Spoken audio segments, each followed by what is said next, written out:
Ciao, come state? Spero tutto bene! Oggi vi mostro come riutilizzare dei piatti di vetro con due idee che sono perfette poi per decorare casa vostra, ma anche come idee regalo. Mi raccomando, seguitemi passo passo per scoprire tutte le fasi della realizzazione, ma soprattutto per scoprire tutti i miei segreti, trucchetti e consigli per poterli realizzare al meglio anche voi. Scrivetemi qua sotto se avete domande o dubbi e io come sempre sarò felice di rispondervi. Se vi piacciono tutorial come questo vi consiglio di iscrivervi adesso al mio canale cliccando su iscriviti e sulla campanella per non perdervi nessuno dei prossimi video. Oggi saluto Dorotea Vivona, Floriana Papace, Eva Andino e Lili De Castro. Ora passiamo al tutorial, seguitemi!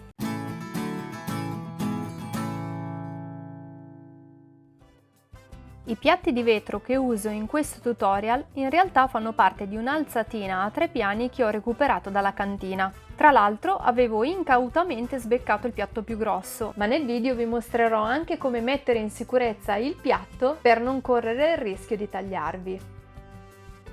Inizio smontando l'alzatina pezzo per pezzo.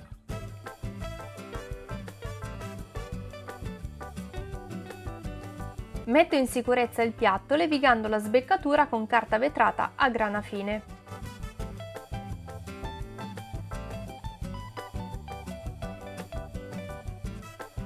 Poi lavo bene con acqua calda e sapone ogni piatto di vetro.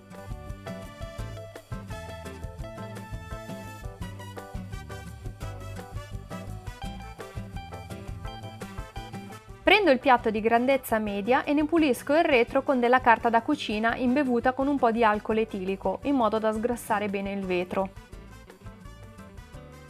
Ho deciso di decorare questo piatto con la tecnica del decoupage sotto vetro. Anche se può sembrare difficile, in realtà basta eseguire al contrario tutti i passaggi del decoupage classico, partendo dall'ultimo per arrivare al primo. In questo caso voglio ottenere l'effetto craquelé, quindi per prima cosa stendo una mano di vernice per craquelé.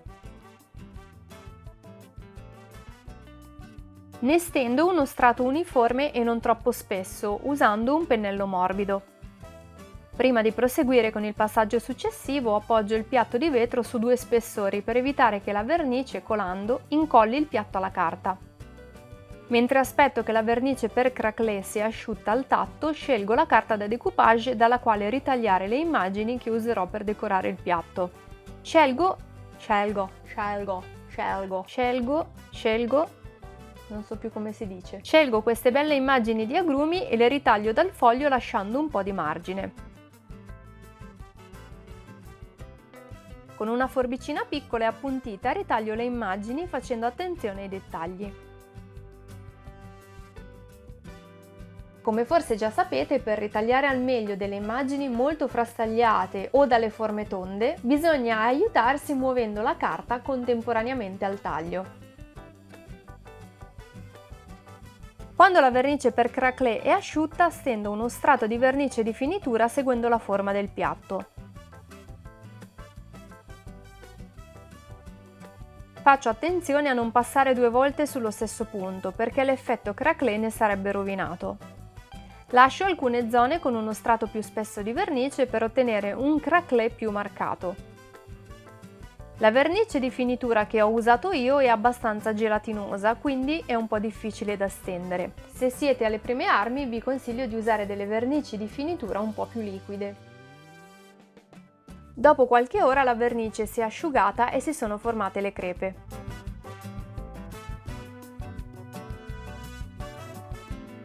Per evidenziarle meglio uso della cera scura, ma se non l'avete potete anche usare un colore a olio marrone. Passo una mano di cera su tutto il piatto, insistendo in particolar modo sulle zone dove le crepe sono più profonde. Lascio ad asciugare per un paio di ore, poi cospargo bene di colla per decoupage ogni immagine e le incollo sul retro del piatto.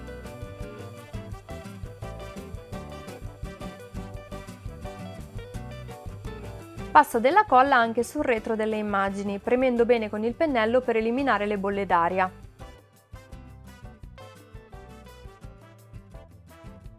Tratto con attenzione le parti più sottili del ritaglio per non rischiare di strapparle. Mi occupo anche del foro centrale del piatto, che ho pensato di coprire con un bottoncino dorato. Posiziono il bottone e lo fermo con dello scotch. Poi capovolgo il piatto e riempio il foro con del silicone universale trasparente che è adatto per incollaggi su superfici non porose come il vetro. E ora vi confesso un piccolo segreto. Io non ho mai amato molto il decoupage, soprattutto in passato quando andava molto di moda, stiamo parlando di una ventina di anni fa. Penso che il motivo fosse che troppo spesso ho visto degli oggetti decorati un po' alla Carlona. I ritagli venivano incollati un po' a caso sulle superfici che magari erano state dipinte in tinta unita e quindi l'effetto finale ricordava un po' quello delle figurine o degli stickers che i bambini attaccano un po' qua un po' là a caso sui mobili della cameretta. Per evitare effetti di questo tipo vi posso dare due suggerimenti. Il primo è quello di fare delle prove di posizionamento prima di incollare le immagini per cercare di dargli un po' un senso. Il secondo è quello di movimentare un pochino lo sfondo creando delle ombreggiature attorno alle immagini. Con questo colore acrilico verde erba e una spugnetta creo un'ombreggiatura leggera attorno ai ritagli, scaricando il colore dalla spugnetta prima di tamponare in modo leggero. Ripeto con il colore marrone terra di siena bruciata.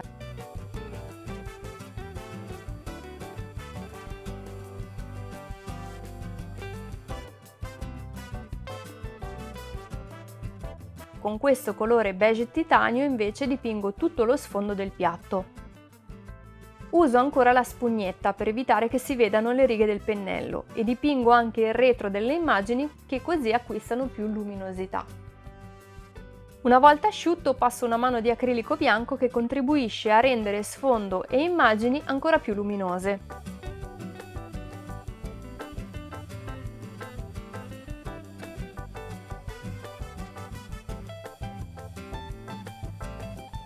Per rendere lo sfondo rifinito un po' meglio, strappo a pezzi le pagine di un vecchio ricettario che non usavo più.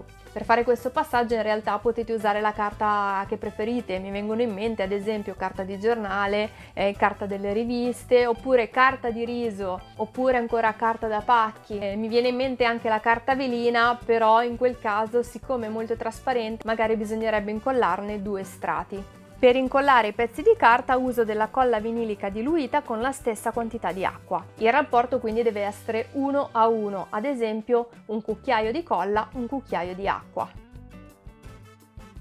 Attacco i pezzi facendoli sporgere. Attacco i pezzi facendoli sporgere un po' dal bordo.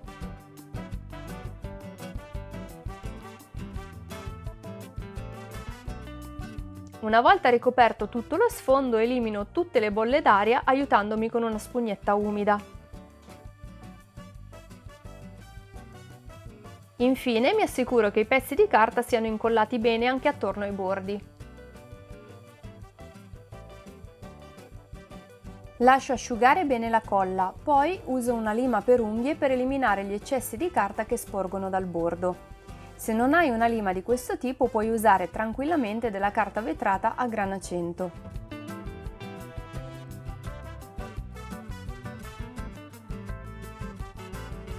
Come ultimo passaggio stendo uno strato di vernice di finitura trasparente.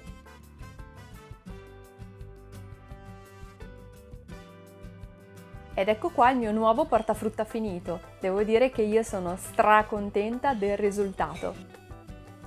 Tu avevi mai provato a decorare un piatto con questa tecnica? Se la risposta è no, segui tutti i passaggi e potrai realizzare anche tu un bellissimo piatto decorato da usare come preferisci. Fammi sapere poi qui sotto nei commenti com'è andata. Passiamo alla seconda idea per riutilizzare un piatto di vetro e questa idea devo dire che è così facile che più facile davvero non si può.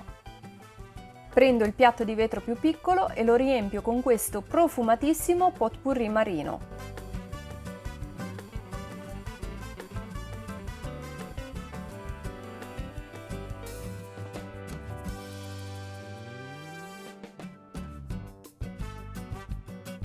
Io userò questa composizione profumata in camera, sulla mensola dietro al letto. ma è sicuramente bellissima anche come idea regalo, magari come centro tavola adornato con l'aggiunta di una candela.